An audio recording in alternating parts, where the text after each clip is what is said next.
In the little town of Willowville, where the sun usually smiled and the wind whistled friendly tunes, something very unusual happened one Monday morning.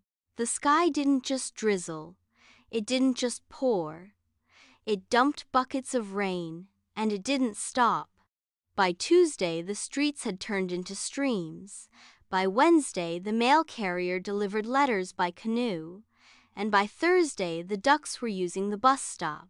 But none of this bothered Avery, a curious, rubber boot-wearing 7-year-old with a polka-dot umbrella and a backpack full of snacks. She shouted, "Adventure waits for no puddle," as she stomped through the flooded park. Her best friend River, a cautious boy with oversized glasses and a raincoat that squeaked when he walked, wasn't so sure. "Avery," he muttered, tiptoeing behind her, "my socks are crying." "They're happy tears," Avery laughed. "Come on, there's a mystery here to solve." That morning, a loud announcement had come over the town speaker. It said, "Attention! The town's magical weather whistle has gone missing. Without it, the rain won't stop. We need brave volunteers." Naturally, Avery raised her hand before anyone finished the sentence. River had sighed and followed, because wherever Avery went, chaos and cookies followed, and someone had to keep her out of trouble. Their first stop was the town library, where old Miss Puddlewick kept records of all magical objects, weather-related or otherwise. She was a woman made almost entirely of scarves. With narrowed eyes, she said, "The last person seen with the weather whistle was," she paused for dramatic effect, "the umbrella bandit." Avery cheered. Riva gasped. "Your task," Miss Puddlewick said, "is to follow the Soggy map. But beware, each path leads to a tricky trial. Only those with big hearts and dry underpants shall succeed." River glanced at his soaking socks. "We're doomed." But Avery grinned. "Challenge accepted." The Soggy map led them to the river of forgetful frogs. There was only one canoe, and it had a big sign that read, "This canoe floats with kindness. Be nice or get wet." Avery and River climbed in, but halfway across, the canoe began to wobble. A pair of wet squirrels had jumped aboard, shivering. "We're cold," one squeaked. River frowned and said, "They'll sink us." Avery handed over her raincoat and smiled. "We'll squeeze in tighter, right, River?" The canoe stopped wobbling. It floated faster. Even the frogs cheered from the banks. Lesson learned. Kindness keeps you afloat, even when it's cramped. On the other side of the river stood a talking tree named Gerald. "Answer my riddle or turn into moss," he groaned. "But remember, respect gets you hints." He boomed, "I drip, I drop, I fill your cup. When I fall, you hold me up. I wash the world and clean the street, but rude words make me skip a beat." Avery scratched her head and said, "Juice?" River whispered. "Water. He's describing rain." Avery turned to Gerald. "Excuse me, Mr. Tree, sir, may we respectfully guess? Rain?" Gerald smiled. "A respectful answer. You may pass." Lesson learned. Respect gets you further than guesswork. Next, they reached Splashy Hill, where slippery steps led up to a statue of the weather whistle.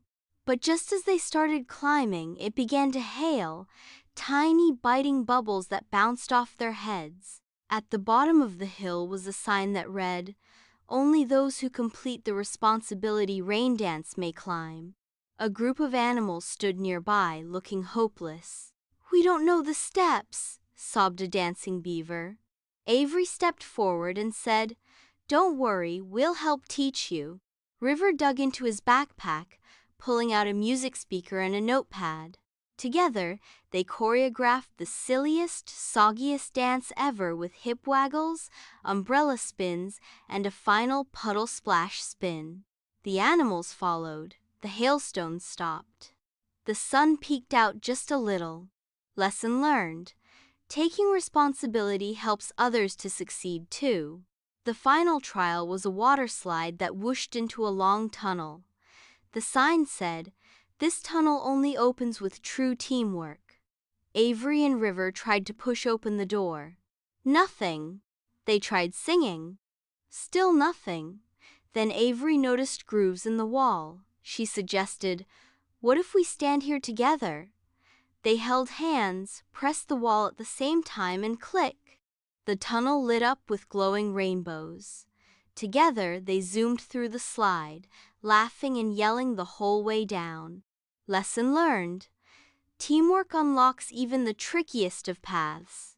At the end of the tunnel was a clearing. And right in the middle, floating above a soggy pedestal, was the weather whistle. But standing in front of it was someone familiar. "Grandpa?" Avery blinked. Indeed, it was Grandpa Marley, her silly, sock-wearing, joke-cracking grandpa. "I took the whistle," he confessed. "I wanted to make the rain stay longer so my turnip garden would grow extra big." Avery and River stared. "I didn't think about the ducks at the bus stop," Grandpa said, hanging his head. "Or the soggy socks. I'm sorry, I messed up." Avery gave him a hug and said by comforting him, "Everyone makes mistakes, but it's brave to admit it."